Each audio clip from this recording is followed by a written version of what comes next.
వైకాపా అధికార ప్రతినిధి కారుమూరి వెంకటరెడ్డి అరెస్ట్, హైదరాబాద్ లో అదుపులోకి తీసుకున్న పోలీసులు. తాడిపత్రి, హైదరాబాద్ మోసాపేట అని రాసి, హైదరాబాద్ మోసాపేట పరిధిలోని గేటెడ్ సముదాయంలోని ఆయన ఫ్లాట్ కు ఉదయం 7:30 గంటలకు 4 పోలీసులు మఫ్టీలో వెళ్లారు. ఓకే, ఈ సమయంలో పోలీసులతో వెంకటరెడ్డి వాగ్వాదానికి దిగారు. పోలీసులను తోసేసి విధులకు ఆటంకం కలిగించారు. ఇంకా ఆయన కొట్టారని రాయలా. మీ దొంపల దగ్గర మీరు పత్రికలు నడుపుతున్నారా, ఇంకేమన్నా నడుపుతున్నారా? విధులకు ఆటంకం కలిగించారా? నేను అతి కష్టం మీద అరెస్ట్ చేసి అనంతపురం తీసుకొచ్చి గుంతకల్ డిఎస్పీ కార్యాలయంలో విచారించారు. అతి కష్టం మీద. నేను నాకు 500 కేజీలు ఉన్నాను నన్ను ఎత్తుకెళ్ళడానికి. అతి కష్టం మీద. మీరే చెప్పారు 4 వచ్చారని. 4 కాదు 5 వచ్చారు. 5 కానిస్టేబుల్, ఒక సిఐ వచ్చారు. నన్ను ఒక్కడనే తీసుకెళ్ళడానికి అతి కష్టం మీద తీసుకెళ్లారంటే నేను వాళ్ళందరినీ తోసేశానంట. నేనేమో బాడీ బిల్డర్ గాను, సినిమాల్లో హీరోని కాదు కదా నేను తోసేయడానికి. నన్ను విపరీతంగా ట్రోల్స్ చేసినటువంటి నా ప్రత్యర్థులు, మా పార్టీకి ప్రత్యర్థులు, మాకు ప్రత్యర్థి మీడియాలుగా ఉన్నటువంటి వాళ్ళు, ఎక్స్పెషల్లీ కొంతమంది తెలుగుదేశం పార్టీలో 7 రూపాయల ఎల్లో పే బ్యాచ్ వాళ్ళందరికీ వాళ్ళు నిన్న సోషల్ మీడియాలో ఒక ప్రచారం చేశారు. చేసినటువంటి దాన్ని ఈరోజు ఆ పనికి మాలినటువంటి ఆ 2 దినపత్రికల్లో అదే రాశారు. ఏంటో మీరు ఒకసారి చూడండి.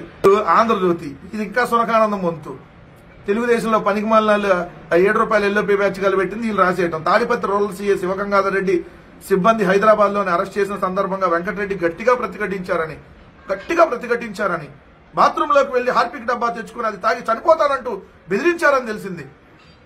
నేనేమన్నా చంద్రబాబు, లోకేష్ అరెస్ట్ చేస్తే భయపడిపోయి బెంబేలెత్తి పారిపోవటానికి, లేదంటే అరెస్ట్ చేస్తారనే భయంతో పవన్ కళ్యాణ్ వెళ్లి చంద్రబాబు నాయుడు గారి దగ్గర పనిచేయటానికి?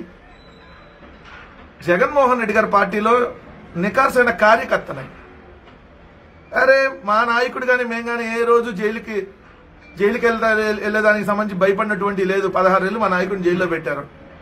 మా నాయకుల మీద అనేక మంది మీద కేసులు ఉన్నాయి. నా మీద 4వ తారీఖు కేసు పెట్టారు. రిజల్ట్ వచ్చిన 4వ తారీఖు అయితే 7వ తారీఖు ఎఫ్ఐఆర్ కట్టారు. 9వ తారీఖు పోలీసులు వచ్చారు. మొన్న కూడా కర్నూలులో ఒక దానికి సంబంధించి విచారణకి వెళ్ళి వచ్చారు. నిన్న కూడా వాళ్ళకి విచారణకు వాళ్ళు రావాలి అని అంటే అదే నోటీసులు ఇవ్వండి, ఈ రోజు రేపు వస్తాను విచారణకు అని చెప్పాను. లేదు ఇప్పుడే తీసుకెళ్తాను మిమ్మల్ని అన్నారు. సరే వస్తాను, మరి మా వాళ్ళకి ఇన్ఫార్మ్ చేయాలి కదా నేను అని చెప్పాను. అట్లా కుదరదు అన్నారు. మా మిస్సెస్ ఫోన్, నా ఫోన్ 2 తీసుకున్నారు అప్పటికే. సో నేను చెప్పాను, ఎట్లా మీరు ఫోన్లు తీసుకుంటారు, నా తీసుకోండి, మా మిస్సెస్ ఫోన్ ఎలా తీసుకుంటారు అని చెప్పి నేను మాట్లాడా. హార్పిక్ డబ్బాలు, మీ బతుకులు, అవి మీ బతుకులేమో. నాకేమో రోగాలు ఉన్నాయి ఒళ్ళంతా అని బెయిల్ అడగల. నేను నిన్న మేజిస్ట్రేట్ గారిని రోగాలు ఉన్నాయి ఒళ్ళంతా అని అడగల. కన్ను పోయిద్ది, కూర్చోలేకపోతున్నా, నిలబడలేకపోతున్నా అని అడగల. లేదంటే కేసులు పెడతారనే భయంతో ఢిల్లీ వెళ్ళి పారిపోయి లోకేష్ లాగా అమిత్ షా కాళ్ళు పట్టుకోవాలా. మా పార్టీ ఎంటైర్ నాకు సపోర్ట్ ఉంది. సో ఈ రోజుకి చెప్తా ఉన్నా, మీరు రాసినటువంటి తప్పుడు రాతలకు సంబంధించి ఖచ్చితంగా నేను లీగల్ నోటీసులు ఇవ్వబోతా ఉన్నా ఈ పత్రికలకి. ఎందుకంటే ఎవరైతే రాశారో ఈ వార్తలు రాసి బాత్రూంలో హార్పిక్ డబ్బా బెదిరించడం, ఒక పని చేయండి, మా ఇంట్లో పనమ్మాయిని తీసేస్తా, వారానికి ఒకళ్ళు వచ్చి ఈ రాసినటువంటి వార్తలు రాసేవాళ్ళు, లేదంటే ఆ తెలుగుదేశం వాళ్ళు వచ్చి ఆ హార్పిక్ డబ్బాతో కడిగేటటువంటి పనులన్నా చేయండి. ఇస్తాం వారం డబ్బులు. ఎవరిని ఏమొద్దు. ఒళ్ళు నోరు 2 దగ్గర పెట్టుకొని రాస్తే మంచిది. మీ కేసుల గురించి ఎవడో భయపడ్డు, ఇట్లాంటి రాతలకి అసలు ఇంకెవడో భయపడ్డు. నిన్న అనగా మంగళవారం రోజు నా అరెస్ట్ జరిగింది. రాత్రి తాడిపత్రి మేజిస్ట్రేట్ గారు నాకు కండిషన్ బెయిల్ మంజూరు చేశారు. నేను ప్రజెంట్ హైదరాబాద్లో ఉన్నాను. నిన్న నా అరెస్టు వార్త తెలిసి స్పందించినటువంటి ప్రతి ఒక్క వైఎస్ఆర్ కాంగ్రెస్ పార్టీ కార్యకర్తకి, సోషల్ మీడియాలో ఉన్నటువంటి ప్రతి ఒక్క వైఎస్ఆర్ కాంగ్రెస్ పార్టీ సైనికుడికి, వైఎస్ఆర్ కాంగ్రెస్ పార్టీ లీగల్ సెల్ నా కోసం మార్నింగ్ నుంచి రాత్రి అది అయిపోయేదాకా నాకు అండగా నిలబడినటువంటి లీగల్ సెల్కి, మాజీ మంత్రులు, మాజీ ఎమ్మెల్యేలు, వైఎస్ఆర్ కాంగ్రెస్ పార్టీ నాయకులు, మా మీడియా సెల్లు, అదేవిధంగా మరీ ముఖ్యంగా మా అధ్యక్షులు వైఎస్ జగన్మోహన్ రెడ్డి గారు.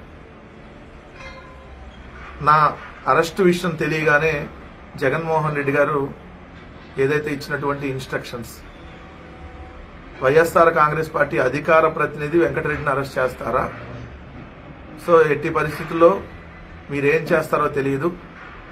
ఎట్టి పరిస్థితుల్లో వెంకటరెడ్డికి ప్రతి ఒక్కళ్ళు అండగా నిలబడి వెంకటరెడ్డిని ఎట్టి పరిస్థితుల్లో రిమాండ్కి వెళ్ళకూడదు అని చెప్పి లాయర్లతో అంతతో మాట్లాడి మీరు బలంగా వాదించండి, ఆ ఉన్నటువంటి కేసు ఏంటో తీసుకోని అని చెప్పి జగన్మోహన్ రెడ్డి గారు ఇచ్చినటువంటి డైరెక్షన్. సోషల్ మీడియా నుంచి మెయిన్ స్ట్రీమ్ మీడియా దాకా నా కోసం నిలబడినటువంటి వాళ్ళందరికీ కూడా, మా పార్టీ నాయకులకి, వెల్ విషర్స్కి, ఫ్రెండ్స్కి అందరికీ కూడా మనస్ఫూర్తిగా నా తరపున, నా కుటుంబం తరపున కృతజ్ఞతలు తెలియజేసుకుంటా ఉన్నా. నాకేమో రోగాలు ఉన్నాయి ఒళ్ళంతా అని బెయిల్ అడగల. నేను నిన్న మేజిస్ట్రేట్ గారిని రోగాలు ఉన్నాయి ఒళ్ళంతా అని అడగల. కన్ను పోయిద్ది, కూర్చోలేకపోతున్నా, నిలబడలేకపోతున్నా అని అడగల. లేదంటే కేసులు పెడతారనే భయంతో ఢిల్లీ వెళ్ళి పారిపోయి లోకేష్ లాగా అమిత్ షా కాలు పట్టుకోవాలా. మా పార్టీ ఎంటైర్ నాకు సపోర్ట్ ఉంది. సో ఈ రోజుకి చెప్తా ఉన్నా, మీరు రాసినటువంటి తప్పుడు రాతలకు సంబంధించి ఖచ్చితంగా నేను లీగల్ నోటీసులు ఇవ్వబోతా ఉన్నా ఈ పత్రికలకి. ఎందుకంటే ఎవరైతే రాశారో ఈ వార్తలు రాసి బాత్రూంలో హార్పిక్ డబ్బా బెదిరించడం, ఒక పని చేయండి, మా ఇంట్లో పనమ్మాయిని తీసేస్తా, వారానికి ఒకళ్ళు వచ్చి ఈ రాసినటువంటి వార్తలు రాసేవాళ్ళు లేదంటే ఆ తెలుగుదేశం వాళ్ళు వచ్చి ఆ హార్పిక్ డబ్బాతో కడిగేటటువంటి పనులన్నా చేయండి, ఇస్తాం వారం వారం డబ్బులు. ఓరన ఏమొద్దు, ఒళ్ళు నోరు రెండు దగ్గర పెట్టుకొని రాస్తే మంచిది. మీ కేసుల గురించి ఎవడో భయపడ్డు ఇట్లాంటి రాతలకి అసలు ఇంకెవడో రెండో ఏడాది 20,000 రూపాయలు ఇవ్వాలి. 20,000 ప్లేస్ లో 14,000 ఇస్తా అన్నారు. అది కూడా ఒకేసారి ఇస్తామని చెప్పి ఇప్పుడు 3 విడతలుగా 5,000 ఒకసారి, 5,000 ఒకసారి, ఇంకొకటి 4,000 ఒకసారి. దీంట్లో ఇప్పుడు రెండో విడత ఆంధ్రప్రదేశ్ రైతులకు మరో పండగ అంటూ పెద్ద హెడ్డింగ్ పెట్టారు. అసలు ఆంధ్రప్రదేశ్ రైతులకు మరో పండగ కాదు, అన్నదాత మీద ఎందుకు ఈ కోతలను రాయాలి. ఎందుకంటే జగన్మోహన్ రెడ్డి గారు ఉన్నప్పుడు రైతు భరోసా కింద 53,58,000 మందికి రైతు భరోసా అందేదైతే ఇప్పుడు మీరు 7 లక్షల మంది కోత విధించారు. 46,85,837 మంది ఖాతాల్లో మాత్రమే ఏదైతే అన్నదాత సుఖీభావ డబ్బులు పడుతున్నాయి, అది కూడా 20,000 మీరు ఇస్తామని చెప్పి మొట్టమొదటి ఏడాది గుండు సున్నా 20,000 ప్లేస్ లో, రెండో ఏడాది 20,000 ప్లేస్ లో 14,000, ఆ 14,000 కూడా 3 విడతలుగా మళ్ళీ 7 లక్షల మంది కోత. రెండోది రైతులకు సంబంధించి ఇన్పుట్ సబ్సిడీ గాని, ఏదైతే క్రాప్ ఇన్సూరెన్స్ గాని, రైతులకు సంబంధించినటువంటి గిట్టుబాటు ధర గాని ఏమి లేదు. మోందా తుఫాను వల్ల లక్షలాది ఎకరాల్లో పంట దెబ్బతింటే ఇప్పటి వరకు కూడా దానికి సంబంధించినటువంటి పరిహారం అందలేదు. గడిచిన ఏడాది పంట నష్టానికి సంబంధించిన పరిహారం కూడా అందలేదు. మళ్ళీ పేపర్లకి యాడ్లేమంటే మాత్రం 100 కోట్ల రూపాయల యాడ్లకు మాత్రం తగలేస్తా ఉంటది ఈ రాష్ట్ర ప్రభుత్వం, అంటే ఈ కూటమి ప్రభుత్వం. రైతుకు మాత్రం భరోసా లేదు. కానీ ఈ కూటమి ప్రభుత్వంలో ఉన్నటువంటి నాయకులకు మాత్రం దోచుకోవడానికి ఒక క్లియరెన్స్ ఉంది. వాళ్ళ పత్రికలకి దోపిడీ చేయడానికి మాత్రం ఈ పత్రికల యాడ్ల రూపంలో విపరీతంగా ఖర్చు పెడుతున్నారనేది